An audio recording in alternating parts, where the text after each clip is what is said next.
Komið þið sæl og velkomin í Landsbyggðir. Við ætlum í þessum þætti sérstaklega að huga að orkum. Hérna eru tveir fulltrúar orku náttúrunnar, Hafrún Þorvaldsdóttir og Bjarni Már Júlíusson. Verið velkomin. Þið voruð í síðustu viku þá var það í fréttum alls staðar, þið voruð að loka hringnum hvað varðar hraðhleðslu stöðvarnar. Við viljum tala að við höfum verið að opna hringinn og það felst í því að við höfum sett upp hraðhleðslustöðva með svona cirka 80–90 km millibili meðaltali, kringum landið, kringum þjóðveginn og þannig gert rafbílaeigendum kleift að komast á rafbílum sínum sinna leiðar. Hringinn í kringum landið? Hringinn í kringum landið, já. En var það sem sagt þannig, nú það svona rafhlaðan, hún endist meira heldur en 100 km, það ekki svona í flestum tilvikum hjá bílum sem eru svolítið öflugir?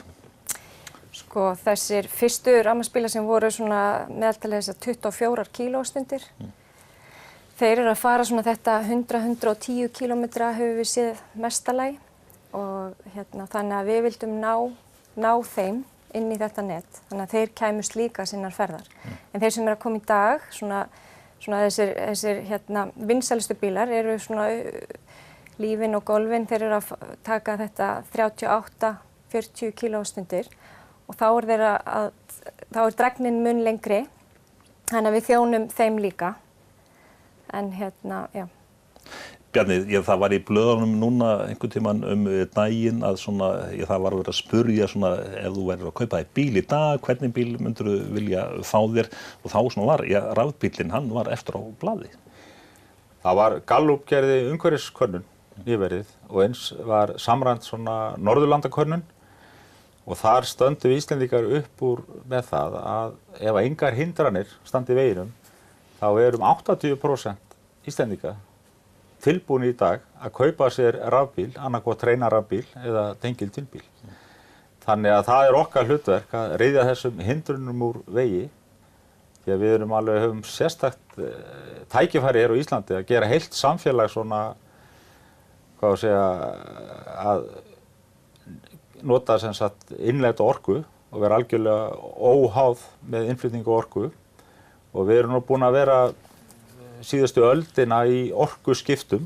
Fyrst var það þegar við fórum af olíu og kolum yfir að framleiða eigin rafmagn í vatnsafli og síðan voru orkuskipt númer 2 þegar að olíukrísan kom í kringum 77. Þá var farið úr olíukyndingu yfir á hitaveituna og við það spöruðust 250.000 tonn af koltvísýring sem við losum minna út af því. Og þessi orkuskipti núna sem að fara fram í samgöngum eru mjög keimlík þessu sem að gerðist í raun og veru með hitaveituna. Og þeir sem eldri eru mun eftir því að það kostaði mikið að taka inn heita vatnið. En það sér enginn eftir í dag. Og núna erum við bara að taka inn rafhleðslurnar til að geta hlaðið á bílana. Og þar er ekki minna að sækja en var í hitaveitu orkuskiptunum því að losun bílaflotans er 800.000 tonna koltvísýring. Þannig að það er þrefalt meiri ávinningur sem við getum náð heldur en þegar við skiptum yfir í hitaveituna. Þannig að þess vegna viljum við orku náttúrunnar standa aðeins undir nafni með að taka þátt í þessu orkuskiptum og höfum lagt talsvert á okkur og erum ansi ánægð og stolt með það að nú sé komin hringinn og við gerum þetta ekki einn, við erum með góða samstarfsaðila við að fara hringinn, náttúrulega Orkusjóður styrkti þetta verkefni og svo N1 sem með þjónustustöðvar víða og eins Skeljungur og svo á Norðurlandi að þá var Vistorka sem var samnefnari sveitarfélagi við hefur í samvinnu við þá og svo aðeins með Austurbrú fyrir austan.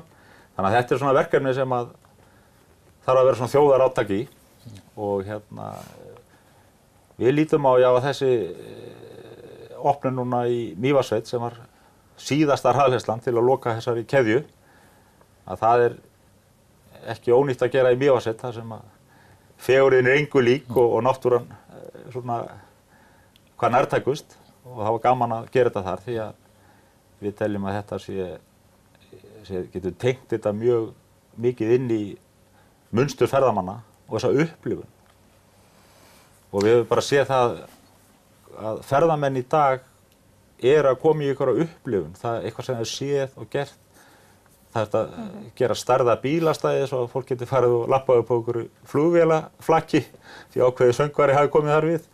Þannig að svona er þetta. Þannig að ég held að þegar að fólk getur komið og sagt ég fór í losunarlausan túr Ísland, að þetta er eitthvað sem að við getum gert og hvatt fólk til að gera og ekki síst er að svo flýgur fólk heim og veit þetta er hægt.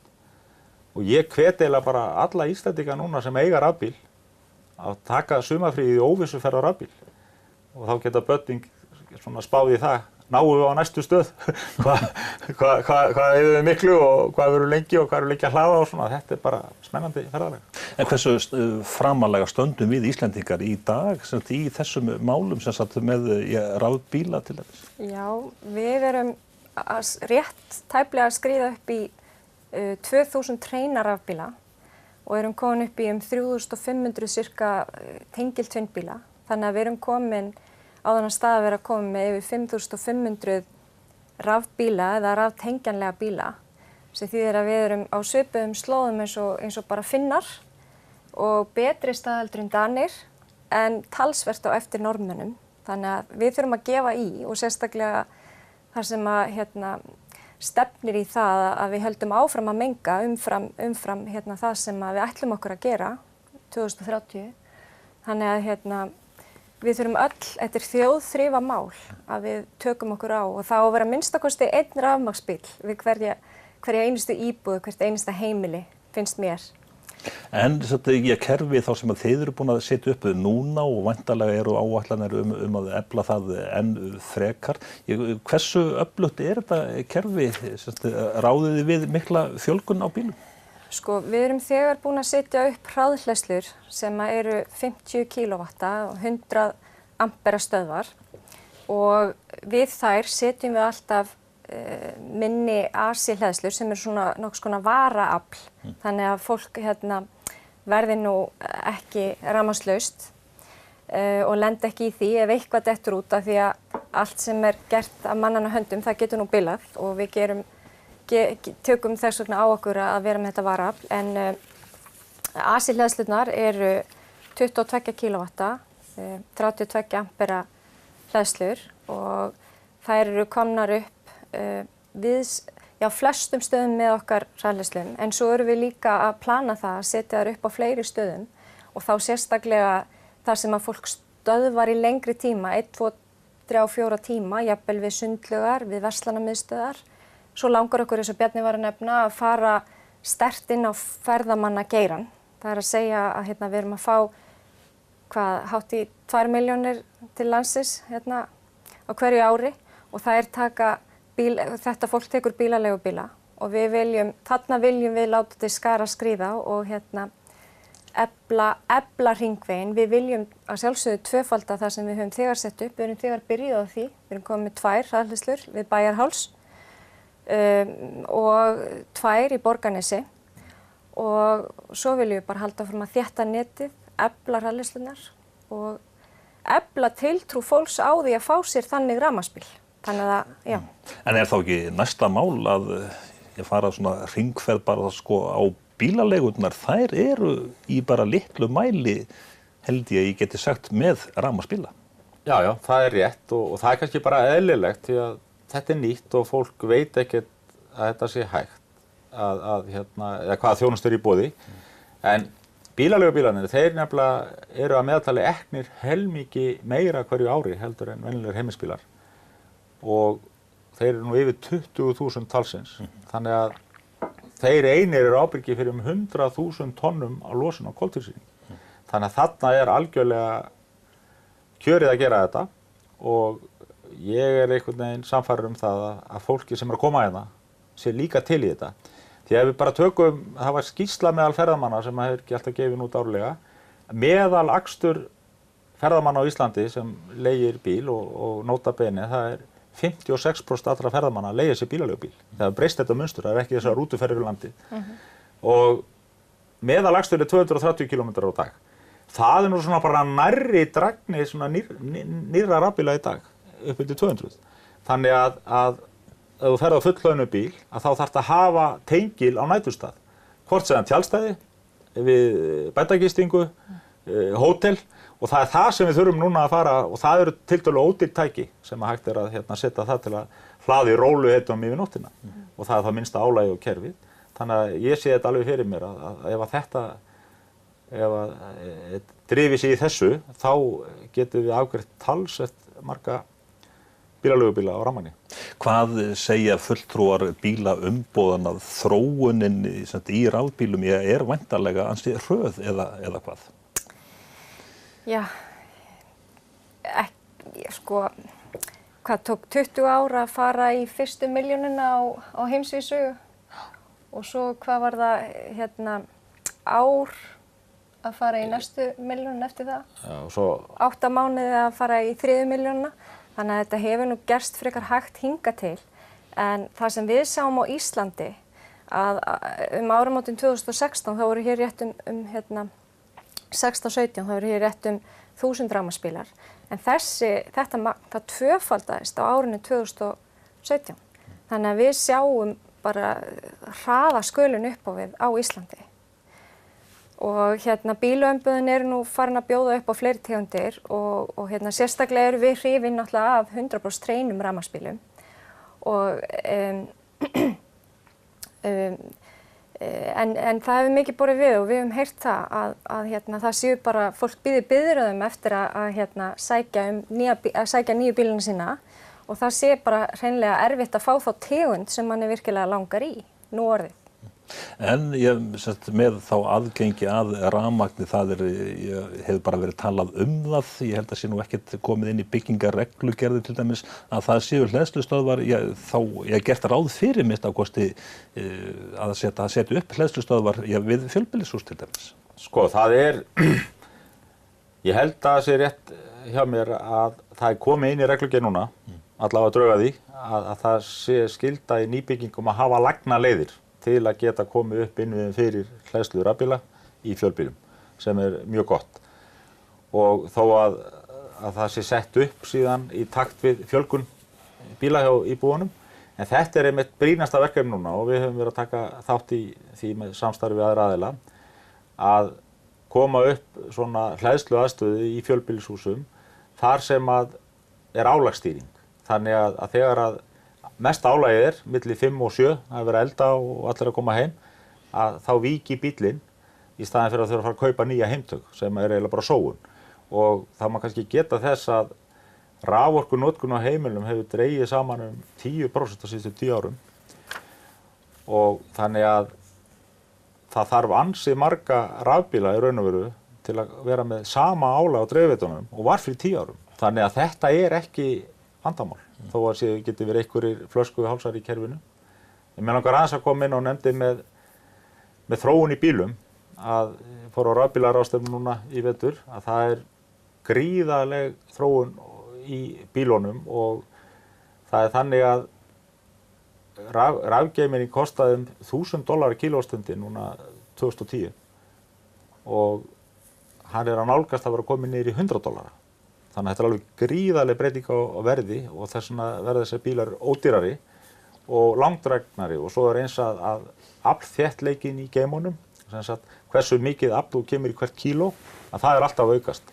Þannig að þessi þróun stefnir í það að segja sérfræðingar að milli 2020 og 2025 þá verði bara rafbíllinn orðinn ódýrari bara sjálfum sér og þarf enga ívilnun eða niðurgreiðslu.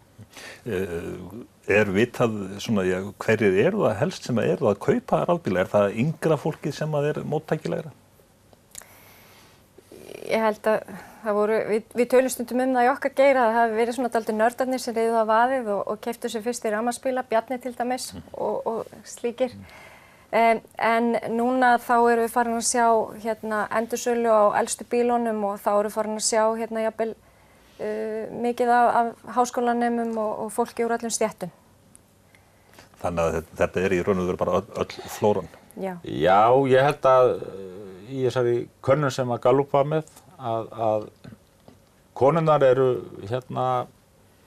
opnari fyrir orkuskiptunum og ekki síst til að hugsa framtíðina og hafa kannski hugsað meira börnin sín að þeim líði betur þegar framlíður og eins líka að þessi skuldbindi okkar með Parísarsamkomulaginu að ef við höfum ekki dregið úr koltvísýringslosun 40% frá því sem var 2090 að þá þurfum við bara að borga og það er það sem að okkur finnst skynsamlegt að borga núna í innviðina og að kaupa þá rafbíl heldur en að borga sektina því að gerum okkur grein fyrir því að það eru 12 ár í 2030.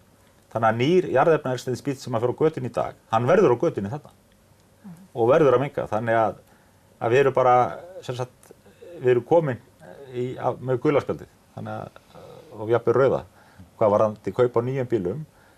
Þannig að ég tek svo stórt upp í mig að segja að það sé ábyrgðarleysi fyrir fólk sem er með 2 bíla að kaupa ekki annan rafmagnsbíl. Það er bara, ef þú ætlar að hugsa við erum svo sjálfsmiður sko, en við erum að hugsa þetta líka sem þjóðin, við erum búin að skuldbinda okkur og svo er náttúrulega þessi plús að orkuöryggi hjá svona þjóð er náttúrulega mjög mikilvægt. Því að vera ekki háð einhverjum stríðum og styrjöldum eftir að býða eftir jarðefnaolíunni sko. En hvernig sjáu þið framtíðina fyrir ykkur? Þið eru væntanlega búin að búa til ykkar svona 5 ára plan eða eitthvað svoleiðis og þið þurfið þá að fylgja því eftir með því að setja niður enn fleiri stöðvar. Hvernig sjáu þið næstu árin í þessum bransa? Sko, mér finnst bara sjálfgefið að við séum að fara þennan veg og þetta er þjóðþrifamál. En til þess að þetta gerist, þá þurfum við öll sem þjóð að taka þátt í þessu. Og ríkisstjórnin og fyrirtækin í landinu og við þurfum öll að skipta út bílunum okkar og við þurfum persónulega sjálf að taka þessa ákvörðun að skipta út bílunum. Hversu margar hraðhleðslustöðvar eða hleðslur sem Orka náttúrunnar setur upp, að við getum skotið langt yfir markið ef fólki í landinu er ekki að fylgja eftir með bílaeigninni sinni og bílaleigurnar og allir sem að nota bifreiðar. Þannig að við þurfum að hugsa þetta svona svolítið saman og fara undir loðfeldin okkar núna og taka rétta ákvörðun. Því eins og Bjarni segir þá munum við þurfa að borga fyrir það ef við gerum þetta ekki. Það eru ennþá skattaívilnanir eða það ekki á þessum bílum. Skiptir það miklu máli? Já, og það er gott dæmi frá Danmörku að þeir eru nú frægir fyrir að skattleggja sína þegna og það byrjuði ívilnanir þar og þeir tóku það tilbaka mjög fljótt, allavega hluta og það hrundi alveg aukning rafbíla og það er bara, það er sko ekki nema 1/3 í Danmörku fjöldi rafbíla, þetta er 1000 rafbíla aukning í fyrra meðan það voru 3000 á Íslandi. En það er einmitt þessar ívilnanir og það sem að Norðmenn hafa haft fram yfir okkur í þessu og það eru sko komin 220.000 rafbílar í Noregi. Það er svona svipað á allir bílaflott Íslendinga. Og það er út af því að þeir hafa alltaf verið með þessar ívilnanir svona langtíma hugsun. Þetta gildir í 3 ár og þetta er komið í ykkur prósent og annað slíkt. En núna hefur ríkisstjórnin verið að kynna það að halda ívilnunum í niðurgreiðslu á nýjum bílum þar til að þeir eru komnir í 10.000. 10.000 hreinir rafbílar, 10.000 tengiltvinn og 10.000 metanbílar. Þannig að þá er svona smá framtíðarsýn og eins eru svona aðrar ívilnanir sem eru hvetjandi. Til dæmis held ég að bifreiðahlunnindi séu lægri á rafbíl heldur en á jarðefnaeldsneytisbíl. Þannig að þetta hjálpast alltaf og núna stjórnvöld þau vilja þetta. Ég hef ekki skynjað annað og eru svona að leita að bestu lausnum en auðvitað þurfum náttúrulega líka að halda skatttekjum í kerfi og annað slíkt þannig að það þarf alltaf að finna þetta jafnvægi en umhverfisráðherra Noregs sagði það einmitt að það var spurt hversu lengi þarf að beita ívilnunum þá sagði að það þarf að beita þeim lengur en vinsælt þykir og það er í Noregi þar eru þessi ríku á Teslunum, þeir eru á strætó akrinunum, þannig að þetta er svona, en það þarf að beita þessu svo að fólk skipti. En hvað með raforkuna, ef að bílum fjölgar mikið, til næg raforka fyrir þetta? Þarf ekki bara að fara að virkja? Við trúum að það sé til næg raforka í landinu og það er hægt að nýta hana betur á næturnar og í framtíðinni væri hægt að vera með fjarmala á heimilunum sem að stýra okkur í að geta boðið svona betri taxta fyrir fólk og fyrirtæki í landinu. Þannig að við teljum að þessi til næg orka í landinu fyrir þetta. Það þarf að sjálfsögða, það þurfa að koma nýjar og betri lausnir. Meðal annars stýring á heimtögum og frá dreifistöðum að stórum húsum, bílastæðakellurum og slíku.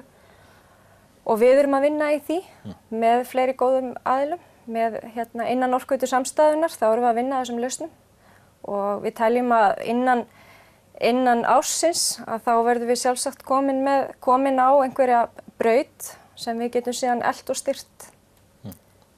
Sko, bæta við þetta er nefnilega orka og aflorka, það sé hvort orðið.